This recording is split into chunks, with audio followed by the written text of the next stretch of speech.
तो बहनों से मिली थी, भाइयों से नहीं मिली थी, तो मेरे को बहुत चल रहा था कि मैं भाइयों से नहीं मिल पाई अलग में। तो इसलिए ड्रामा में फ्लाइट शायद थोड़ा इसलिए लेट हुई कि भाइयों से मिल लेना चाहिए, बहनें तो बीच में है ही हैं। अब मैं जो संकल्प आया फौरन, इन्होंने कहा मिल लो, तो मैंने संकल्प किया, क्या बताऊंगी। हो सकता है कभी आप लोगों ने सुना भी हो मेरा। तो जैसे पहले जब भोग लगता था तो भोग में संदेशी ही भोग लगाने जाती थी। जैसे बाद में बाबा ने मना किया था कि संदेशी द्वारा नहीं लगेगा, माउंट आबू में ही लगेगा, बाकी सेंटरों में योग युक्त होकर भोग लगाना है। तो हमारा प्रथम सेंटर होने के कारण बहुत सी संदेशियां वहाँ थी। कुछ भाई भी थे, भाई कम थे, बहनें बहुत थी। और बहनें दिल्ली में जब और सेंटर खुलने शुरू हुए तो वहाँ भी फोन आता था, बहन को भेजो, संदेशी को भेजो, तो भेजते रहते थे कहीं ना कहीं। तो एक बार बहन भोग लगाने गई, तो जब भोग लगाने पहुंची वतन में तो उसने आने पर एक दृश्य दिखाया का बाबा ने मुझे कहा कि बच्ची तुम भोग को ढक के लाई हो, फूलों को क्यों नहीं ढक के लाई? फूल ऊपर ऐसे ही रखे हुए हैं, माला रखी हुई है और भोग ढका हुआ है। तो कहा बाबा मैं हमेशा ऐसे ही लाती हूँ। बाबा ने कहा नहीं, ज्ञानी बच्चों को हर चीज का अर्थ मालूम होना चाहिए। कोई भी कार्य किया जाता है, ऐसा क्यों किया जाता है। फिर कहा अच्छा बच्ची चलो लगाओ, कैसे लगाओगी? तो उसने रुमाल और भोग फूल उठा के एक तरफ रखे और बाबा के आगे भोग किया। बाबा ने कहा फूल तो ऊपर रखे हुए थे, पहले माला ही क्यों नहीं गले में डाल दी, फूल ही अर्पण क्यों नहीं कर दिए? वो सब उठा के तुमने एक तरफ रखी, अब तुम पहले भोग लगा रही हो, ऐसा क्यों किया? कहा ये भी बाबा मुझे नहीं मालूम, ऐसे ही करते हैं। मैंने कहा करते हैं, ये तो अज्ञानी शब्द है ना, लेकिन क्यों किया गया है? फिर कहा अच्छा चलो, फिर बाबा कहता चलो। तो बाबा ने भोग लगाने के बाद उसने बाबा के गले में माला डाल दी। दृश्य उसने यही दिखाया, वतन में इमर्ज होता है सब सीन। तब बाबा ने कहा बच्ची मैं तुझे अर्थ बताता हूं। तुमने देखा है मंदिरों में गुणों से संपन्न देवी देवताओं की मूर्तियां, जिनका सबसे पहला गायन है सर्वगुण संपन्न, संपूर्ण निर्विकारी। अब ये जो गुणों से संपन्न पुष्प चैतन्य फूल हैं, ये सबको दिखाई दे रहे हैं। जो भी जाएगा मंदिर में इनके दर्शन करेगा, लेकिन कभी ये किसी ने सोचा नहीं कि इन्होंने प्रभु के अर्पण क्या किया, जिसके फलस्वरूप इनको इतनी ऊंची देव पद की प्राप्ति हुई। इनका जो भोग है, जो इन्होंने प्रभु को समर्पण किया, वो इनका ढका हुआ है। इसलिए तुम भोग ऊपर रख के, फूल ऊपर रख के भोग ढक के लाई, क्योंकि भोग नहीं दिखाई दे रहा, इनका अर्पण क्या किया कोई नहीं समझता। और फिर पहले तुमने भोग लगाया, फिर गले में माला डाली। जब तक बच्चे तन मन धन सर्व सहित समर्पित नहीं हो जाते, तब तक वो देवता नहीं बन सकते, मेरे गले का हार नहीं बन सकते। मेरे गले का हार तभी बनते हैं जब वो समर्पण महता हो जाती। इसलिए तुमने पहले भोग लगाया है और पीछे गले में माला डाली। तो ये अर्थ है, इसलिए तुम भोग ढक के लाती हो, फूल ऊपर लाती हो, भोग पहले लगाती हो, माला पीछे डालती हो। ये रहस्य।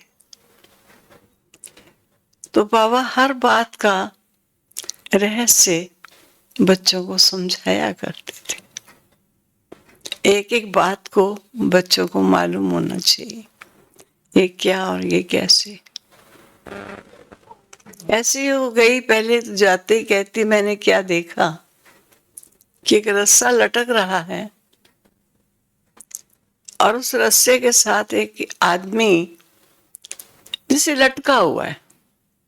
तो मैं देख के थोड़ा सा घबरा गई, ऐसा लगा जैसे किसी को लटका दिया हो। तो मैं बड़ी चुप हो गई। इतने में एक दूसरा रस्सा इधर से जैसे आता है, उस रस्से के साथ वो रस्सा मिल जाता है और वही व्यक्ति उस रस्से में बैठा हुआ है और झूल रहा है। मैं बड़ी खुश हो गई। बाबा ने कहा तुम पहले तो बड़ी उदास हो गई थी, अब बड़ी खुश हो गई हो, क्यों? कहा बाबा पहले तो मुझे से लटका हुआ था और अभी तो झूले में झूल रहा था, तो मैं देख के खुश हो गई। तो बाबा ने कहा इसका अर्थ क्या है? तब बाबा ने कहा कि केवल मात्र कोई ज्ञान सुन लेते हैं लेकिन योग नहीं लगाते, तो उनका जीवन लटका लटका चलता है। समझ है उनको, शक्ति नहीं। तो समझ को जब प्रैक्टिकल नहीं लाते हैं तो उनको ऐसा लगता है कि चल तो रहे हैं लेकिन अनुभूति तो कुछ होती नहीं, संस्कार तो बदलते नहीं, आते तो अभी वही जागती हैं। बाबा तो कहते हैं तुम चेंज हो जाओगे। बाबा ने कहा वो लटके हुए हैं एक रस्से से, और जब लटका हुआ बच्चा होता है वो खुश नहीं रह सकता है, उसके पुराने संस्कार उसको खींचते हैं। बोलता नहीं, बताता नहीं, लेकिन अंदर से उसका युद्ध चलता है। और अगर बच्चे ज्ञान और योग दोनों रस्सियां मिल जाती हैं तो वो अति इंद्रिय सुख के झूले में झूलता है। उस समय उसका द्वंद्व खत्म होता है, उसका निश्चय बढ़ता है, बड़े निश्चिंत जीवन जी सकता है। बेफिक्र बादशाह बाबा का वो बच्चा कहलाता है। इसलिए बाप अपने बच्चों को सदा कहते हैं ज्ञान और योग दोनों का बैलेंस रखो। अब रस्से में बैलेंस ना हो, टेढ़ा हो, तो अब सोचिए वो झूला कैसा होगा। वो झूले में भी आनंद नहीं आता है, टेढ़े में चक्कर आते हैं। तो बाबा ने कहा कई बच्चे ज्ञान पर अटेंशन देते हैं, योग पर नहीं देते, और कई मुरली तक नहीं सुनते, कहते योग लगा रहे हैं हम तो बाबा कहते हैं वो भी नहीं है, वो भी टेढ़े रस्से हैं, वो भी चक्कर खाते हैं। जिस पर बाबा ने यज्ञ की बात है, एक बार कहा कि बच्चों को योग युक्त रहना चाहिए, प्रतिपल बाबा की याद बनी रहे। तो एक बच्ची ने सोचा बाबा की याद प्रतिपल बनी रहे, तो वो ऊपर छत वाले कमरे में जाके बैठ गई। क्या सुबह से रात तक योग लगाओगी? बाबा ने क्लास शाम की थी। बाबा ने कहा वो बच्ची दिखाई नहीं दे रही, क्योंकि माँ बाप के जितने भी बच्चे हों पहचानते हैं अपने बच्चों। बच्ची दिखाई नहीं दे रही। तो किसी ने कहा बाबा उसने निरंतर, आप कहते हो ना योग लगाओ, तो निरंतर योग का अभ्यास करने के लिए ऊपर के कमरे में चली गई है। तब बाबा ने कहा मेरी बच्ची को किसी ने पानी, खाना, नाश्ता पहुंचाया? किसी ने नहीं पहुंचाया। कहा जब वो कमाई करने गई तो आपका फर्ज बनता था उसकी थोड़ी सेवा करते, सहयोग देना। आप बच्चों ने नहीं दिया। फिर बाबा ने उसको बुलवाया, कहा बच्ची को बुलाओ, बाबा उससे मिलेगा। तो कहा मेरी बच्ची तुम योग लगाने थी, निरंतर योग का अभ्यास करने चली गई। किससे योग लगा रही थी? कहा बाबा से। बाबा तो नीचे ज्ञान सुना रहा था, तुम ऊपर योग लगाने बैठी रही। बाबा तो नीचे आया हुआ था। जब बाबा बैठा है सम्मुख, इस समय ज्ञान सुना रहा है और तू योग लगाने चली गई।